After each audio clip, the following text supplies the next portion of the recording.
Hello everyone, this is Grade 6, Module 1, Lesson 24, Problem Set. When we look at the lesson summary, we have a couple good statements here. 1% is the number of 1/100th, and it is written as 1%. So when we look at some of our models, like the one we have in Problem Set 1, that's out of 100. That's a 100 chart. So each box in there is equivalent to 1%. So that's going to help me out when I do my percentage, also my fraction, because I know my fraction for all of these is out of 100.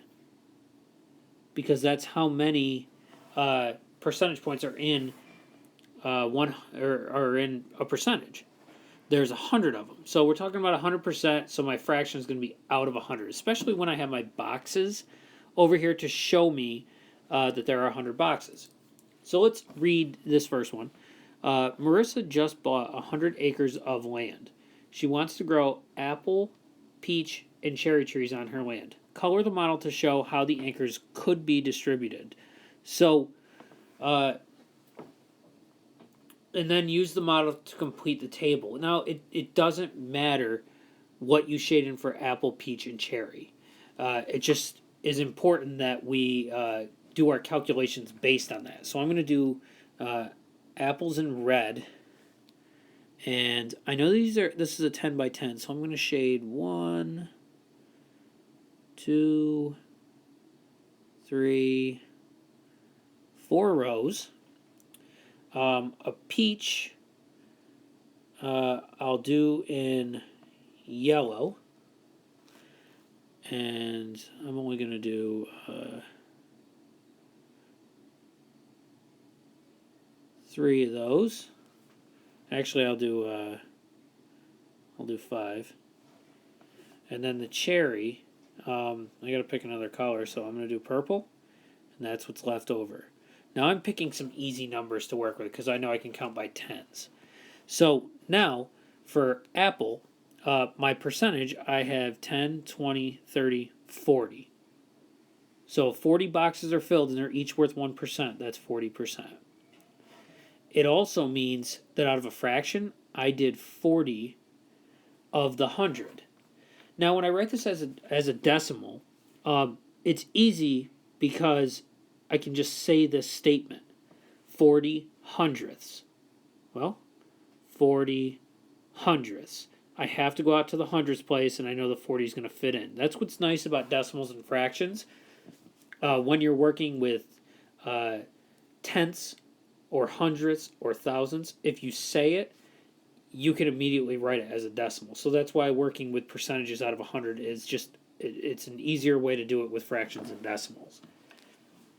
So our next one is the peach, and I did 10, 20, 30, 40, 50. So I have 50 boxes filled in, so that's 50% because it's 50 of the 100. And again, I say that 50 over 100 is 50 hundredths. So I got my 5, 0, and I'm in the hundredths place.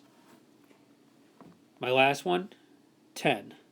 So that's 10%, which means it's 10 out of 100, which if I say that, 10 hundredths. 10 hundredths. Now, each of these decimals could be written a little differently. I could just write it as 4/10. This could be written as 5/10, and this could be written as 1/10. But I left it as hundredths as well to show you how it translates from fraction form over to decimal.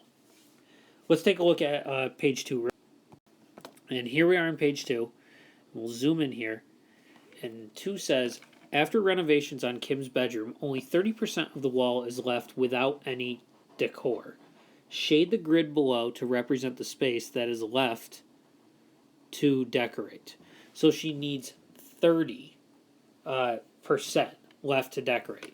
Now, this is a 10 by 10, and I'll do in purple.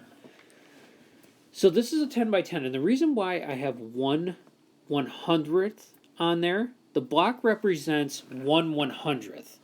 But really, what does that equal?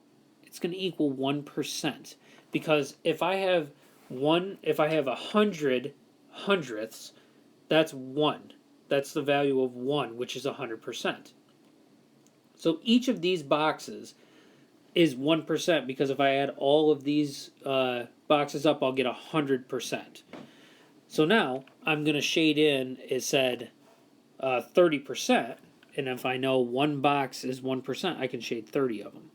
So there's 10, and I know because this is a 10 by 10. There's 20. There's 30.